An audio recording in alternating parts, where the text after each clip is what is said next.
হৃদ মায়ার প্রেমগাথা লিখেছেন রিক্তা ইসলাম মায়া।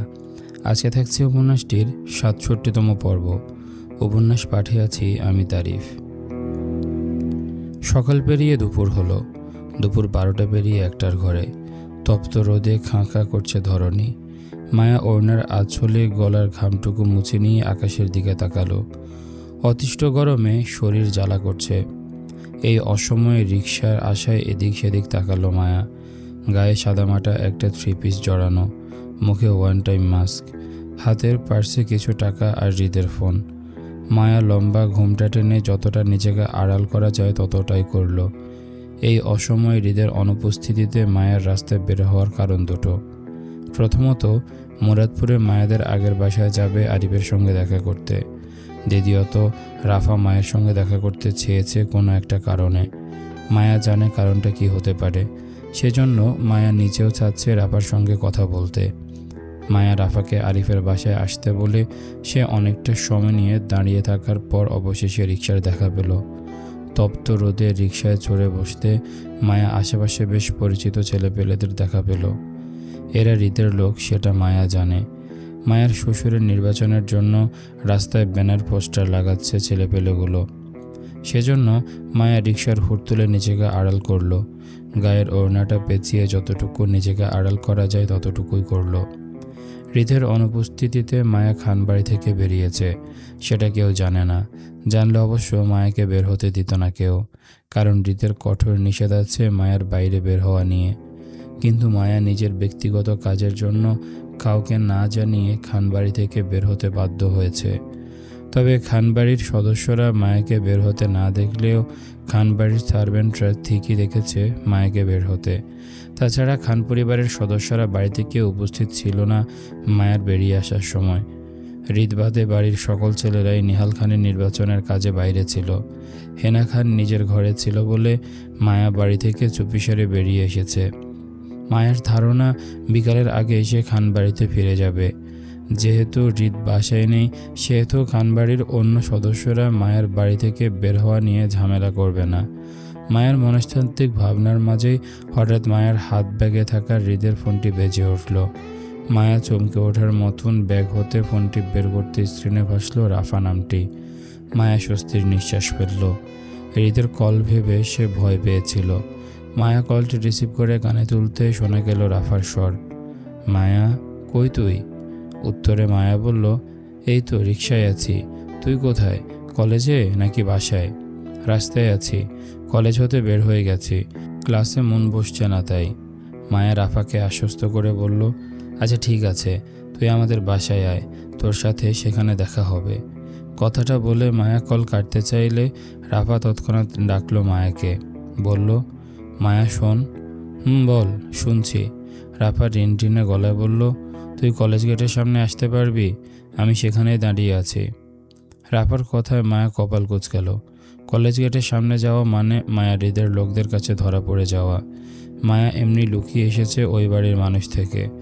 এখন যদি কোনোভাবে মায়ার খবরটা হৃদের কানে যায় তাহলে সর্বনাশ হয়ে যাবে। মায়া রাফার কথায় তৎক্ষণাৎ নিষেধ করে বলল, আমি ওইখানে যেতে পারবো না রাফা, সমস্যা হবে।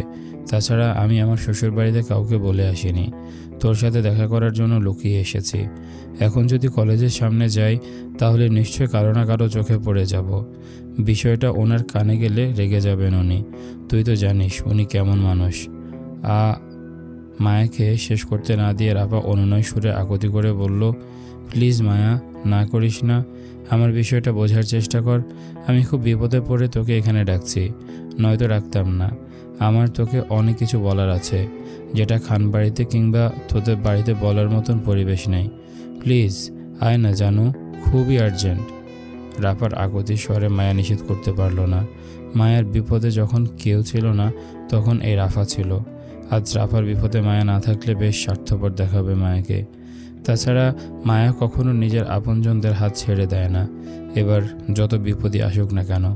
মায়া দীর্ঘশ্বাস ফেলে বলল, অপেক্ষা কর, একটু সময় লাগবে আমার আসতে, রিকশায় আছি। আচ্ছা আয়। মায়া কল কেটে হাতের ফোনটির দিকে তাকালো। হৃদ বাড়িতে নেই।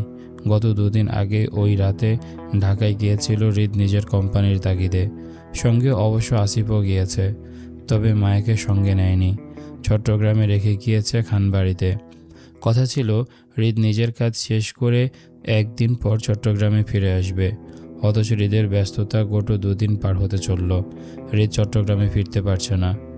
একদিকে নিহাল খানের নির্বাচন, অপরদিকে নিজের কোম্পানি নিয়ে বিশাল ব্যস্ততায় দিন যাচ্ছে হৃদের। তাই এ অসময়ে হৃদকে খুঁজে পাওয়া মুশকিল। মায়ের সাথে হৃদের কথা হয়েছিল আরও একদিন আগে, তাও 5 মিনিটের জন্য। হৃদ জানিয়েছিল আজ চট্টগ্রামে ফিরবে। মায়ের ধারণা হৃদ হয়তো রাতের মাঝে চট্টগ্রামে ফিরে আসবে। সেজন্য মায়া হৃদের চট্টগ্রামে ফেরার আগে একবার রাফার সাথে দেখা করে মনস্থির করল। এবার হৃদের অগোচরে আল্লাহ আল্লাহ করে মায়া রাফার সাথে দেখা করে খানবাড়িতে ফিরতে পারলেই হলো। এরপর আর কখনো হৃদকে না জানিয়ে কোথাও যাবে না মায়া। এটাই শেষ। মায়া নিজেকে আড়াল করতে গায়ের ওড়নাটি ভালোভাবে পেঁচালো। নিজেদের বাড়িতে না গিয়ে সময় নিয়ে কলেজ গেটের সম্মুখে পৌঁছাতে মায়া রিক্সা থেকে নামলো। ভাড়া মিটিয়ে ভয়ার্ত চোখে এদিক সেদিক তাকাতেই বেশ কিছু পরিচিত মুখ দেখলো আশেপাশে। ধরা পড়ে যাওয়ার ভয়ে মায়া বারবার গায়ে ওড়নাটা টানল। আজ কতদিন পর মায়া আবার নিজের কলেজের গেটে পা রেখেছে। এই কলেজ জুড়ে রয়েছে মায়ার অসংখ্য স্মৃতি।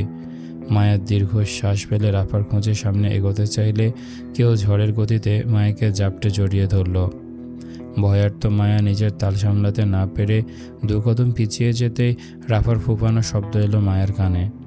রাফা বলল, আই মিস ইউ জানো, অনেক মিস করেছি তোকে।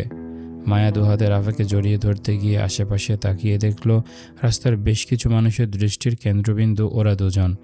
মায়া পরিচিত মানুষের দৃষ্টিতে পড়তে চায় না বলে রাফার পিঠে হাত বুলিয়ে আশ্বস্ত করে বলল, রাফা, মানুষ আমাদের দেখছে, ছাড় আমাকে। পরিচিত কারো চোখে আমি ধরা পড়ে গেলে সমস্যা হবে। চল অন্য কোথাও বসি আমরা। মায়ের কথায় রাফা তৎক্ষণাৎ ছেড়ে দিয়ে আশেপাশে তাকালো। 2 বান্ধবীর ভালোবাসা বেশ মানুষের দৃষ্টি কেড়েছে।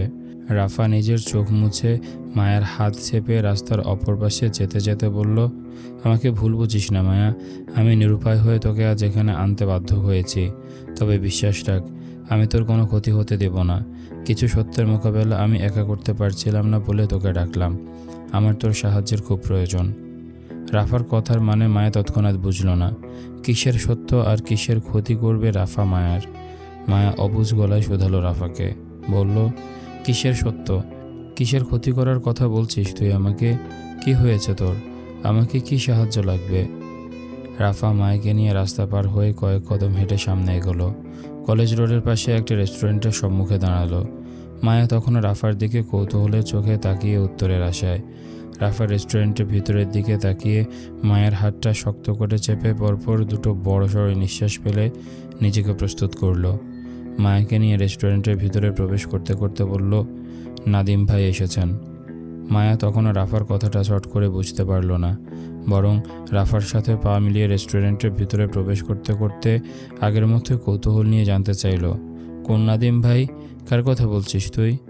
মায়ের ধারণাতে ছিল না চেয়ারম্যান সাহেবের ছেলে নাদিম মায়ের সঙ্গে দেখা করতে চট্টগ্রামে চলে আসবে, তাও আবারও রাফা নাদিমকে মায়া অবধি নিয়ে আসবে। রাফার কাজটা মায়ের কাছে অবিশ্বাস্য হলো, এটাই সত্য ছিল। রাফা মায়াকে বিশ্বাস দিয়ে একই গলায় বলল, আশুগঞ্জের নাদিম ভাই, যার সাথে তোর বিয়ে ঠিক হয়েছিল, সেই নাদিম ভাই চট্টগ্রামে এসেছেন তোর সাথে দেখা করতে। রাফার কথায় মায়া আকাশ সমান চমকালো, ভড়কালো, উত্তেজিত হয়ে অবিশ্বাস্য গলায় বলল, কি? মায়ের অবিশ্বাস্য চিৎকারে রাফা তৎক্ষণাৎ মায়ের 2 হাত নিজের 2 হাতের মুঠোয় চেপে বলল, প্লিজ জানু, হাইপার হোস না, খুব বিপদে পড়ে তোকে এখানে এনেছি। তুই শুধু একবার আমার সাথে থাক, বাকিটা তুই নিজে বুঝতে পারবি কেন তোকে এখানে ডেকেছি। মায়া উত্তেজিত গলায় তৎক্ষণাৎ নাখোশ করে বলল, অসম্ভব। আমি এই মুহূর্তে এখানে থাকলে কি হতে পারে সেটা তুই জানিস রাফা। উনি আমাকে, তোকে, নাদিম ভাইকে কাউকে ছাড়বে না, জানে মেরে ফেলবে সবাইকে। তাছাড়া তুই জানিস নাদিম ভাই চট্টগ্রামে আসা আর আমার মুখোমুখি হওয়া মানে কি হতে পারে। তুই জেনে শুনে আমার সাথে বেইমানি করেছিস রাফা। আমি তোকে বিশ্বাস করেছিলাম, এমনটা না করলেও পারতি। মায়া চলে যেতে চাইলে রাফা 2 হাতে মায়াকে টেনে বাধা দিয়ে উত্তেজিত গলায় বলল, আমার কথাটা শোন মায়া, প্লিজ। আমি তোকে মিথ্যে বলতে চাইনি, কিন্তু এছাড়া আমার আর কোনো উপায় ছিল না। আমি তোর কোনো কথা শুনবো না, আমাকে ছাড় রাফা। আমার এখানে থাকা মানে সকলের জন্য বিপদ। উনি আমাকে জানে মেরে ফেলবে রাফা। প্লিজ আমাকে ছাড়, যেতে দে।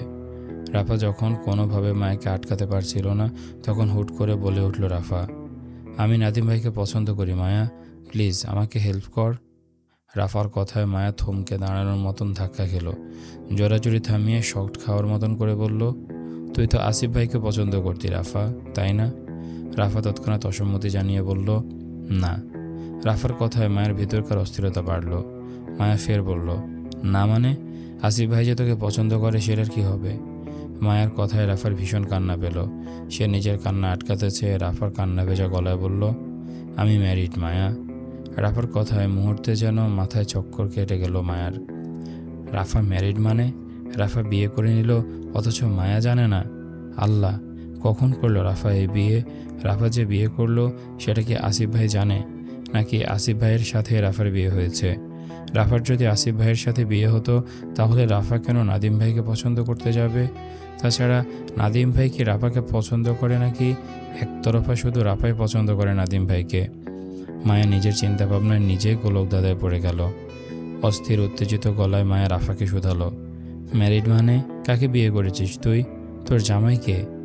মায়ের কথায় রাফা তৎক্ষণাৎ উত্তর করতে পারল না, শুধু মায়ের চোখের দিকে তাকিয়ে নীরবে নিজের চোখের ফানি ফেলল।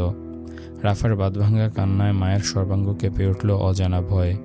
শুকনো ঢোক গিলে মায়া ভয়ার্থ মুখে বলল, রাফা, তুই আমাকে অন্তত এটা বলিস না যে তুই নাদিম ভাইকে বিয়ে করেছিস, তাহলে আমার হার্ট অ্যাটাক কনফার্ম।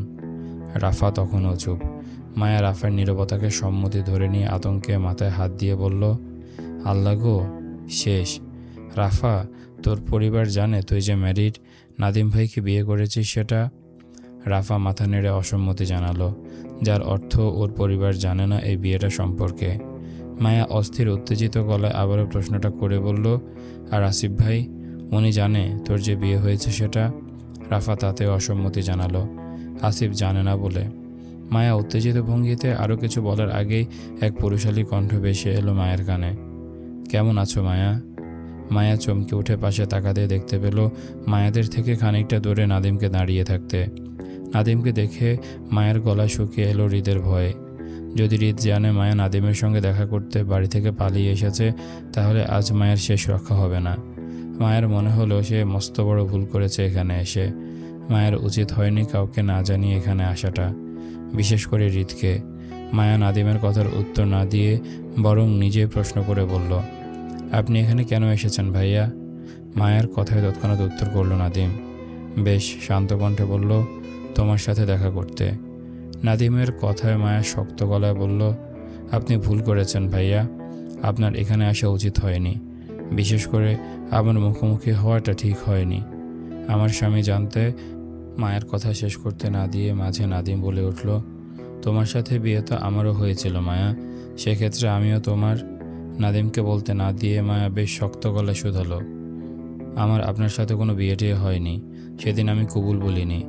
আমি শুরু থেকে হৃদ খানের বউ ছিলাম, আছি, ইনশাল্লাহ ভবিষ্যতেও থাকব, অন্তত যতদিন বেঁচে আছি ততদিন। এই ছিল আজকের পর্ব। কেমন লেগেছে তোমাদের কমেন্ট করে জানাও। দেখা হচ্ছে পরের পর্বে। ততক্ষণ পর্যন্ত সবাই ভালো থাকো, সুস্থ থাকো। আজকের মতো আমি তারিফ এখানে বিদায় নিচ্ছি। আল্লাহ হাফেজ।